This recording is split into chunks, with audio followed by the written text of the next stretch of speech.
Okay, so before we can get started with harvesting some more firewood, we need to do a little bit of maintenance on the chainsaw. So it needs a new chain and it needs a cleanup. So we're going to work on that first, and then we're going to clean the bar outside, as that requires the use of some gasoline. This is an 18-inch chainsaw, so we've got two chainsaws out here right now. One is significantly smaller, so we're going to do most of the bucking up with this and then delimbing with the other. But this hasn't been used since last season, so we need to make sure that everything's working really well on it. So we're going to give it a good cleaning to start, and we're going to change the chain, as I had some people helping me out here last year and they ran the chainsaw through the dirt. And so that's really horrible for chains and chainsaws in general. So I went out and bought a replacement chain.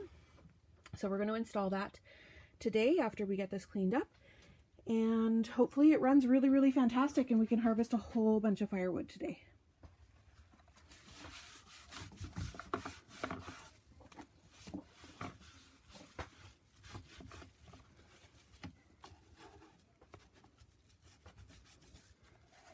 So we're just using some warm soapy water to clean the outside, which ultimately is more aesthetic than anything at this point. The other maintenance pieces are obviously more important, but it's good to keep things tidied so that it reduces the chance for damage or oils collecting and all of that, and it just makes it safer to operate.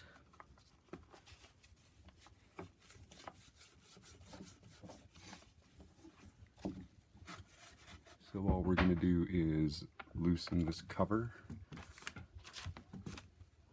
and then we'll be able to access the tensioner properly and be able to take any tension that's on the chain off. And then we should be able to remove the bar to be able to take it outside and clean it up. And the reason for using gas is because we have no brake cleaner or degreaser here at this exact second, and that'll help cut through the grease. And then we'll just re-lube the bar with any kind of bar oil, and the chain will work the rest of the way through. And so you can see we cleaned up the outside. It's not perfect, and it doesn't have to be perfect. If we had tons of time and it was just a tool maintenance day, we would clean it up a little bit more, but it will be fine, especially once we get the bar cleaned. So we did grab a toothbrush for helping clean up the bar, like an old one for cleaning.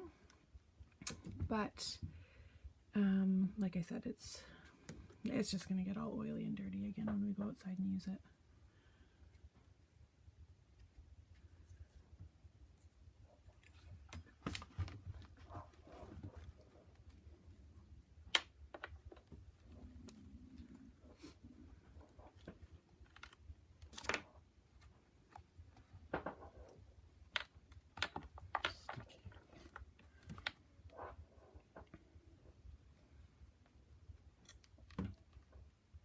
This has obviously not come off for a while.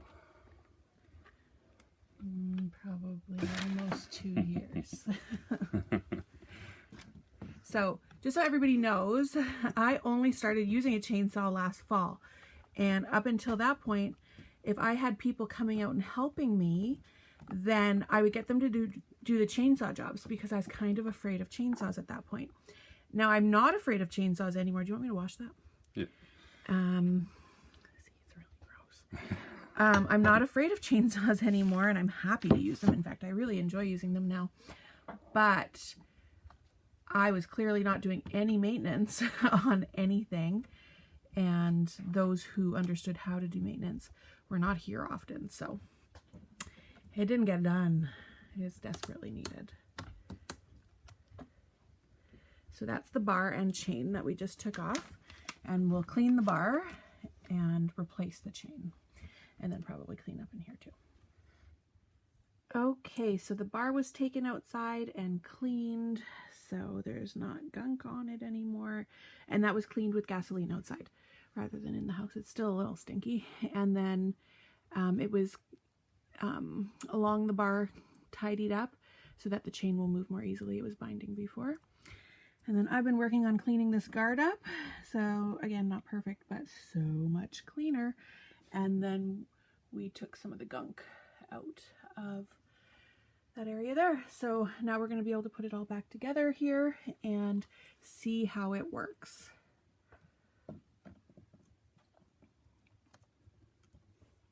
And that's the new chain that we have on there. The old one has been taken off. And we do actually, I had bought a new chain for this 2 years ago, and it's in the shed somewhere, but we need to work on tidying up the shed. And as of this moment, I don't know where the other one that I purchased is. So I have a spare chain for this chainsaw already. Once I tidy up my shed outside this summer. So we'll have a fresh chain on the replacement, so I won't likely be keeping that other chain. So we've got the bar back on, the chain is on, the guard is on, and now we're going to have to adjust the tension to make sure that the chain is snug but not too tight. And the biggest signs is that you do not want these teeth to be able to move in or out of this rail, as it can catch the side, and that's when you start throwing chains or breaking chains or having it whip back and hit your hand. So making sure that it can't come out of its track is very key. So we'll be adjusting the bar to make sure it's out enough. And then we'll be using the tension screw, which is right there at the end, to adjust that. Do you need me to pull on that? That side.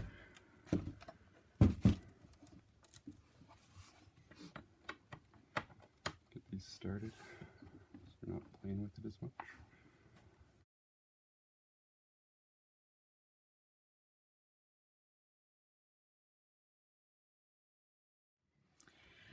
Okay, so we've adjusted the tension for a little bit on and placed the bar where it needs to be. So now it's difficult to pull up. I can't get it very far up, so it's not going to come out of its track. Okay, so the chainsaw fired right up, and we've done a couple test cuts with it. It's working great.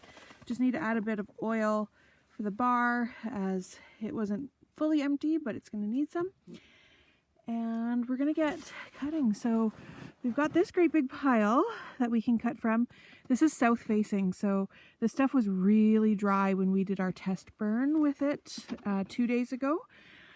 So this is where we're going to start bucking up. And like I showed you before, we've got just a plenty of lumber of wood that we can harvest for firewood. So that's what we're going to work on today. I'm going to likely be using the little chainsaw to delimb and cut up smaller stuff, and we'll let the muscle use the big one.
Okay, so you can see where we made a dent in the stack of trees out here, and we started to take some off of this end, and then this will probably be the next stretch that we work on right here. But we have probably a third of a cord done. You can see in the box of the truck. So we're gonna stack this, grab just a little bit more, and then we're gonna go split over at the house. So we'll drive this in the truck up to the yard, And then we'll be good. We've got a nice mix of birch, pine, and poplar here, so that's going to be just perfect for burning together. The poplar doesn't burn as hot, the birch and pine burn hotter, and it's all really nice and dry. It's going to split beautifully. And we got firewood. Yay! We'll probably keep coming out every little while and keep bringing some in. And then once we have collected enough for this winter, we'll be able to start on wood for spring, summer, and fall. Hoorah!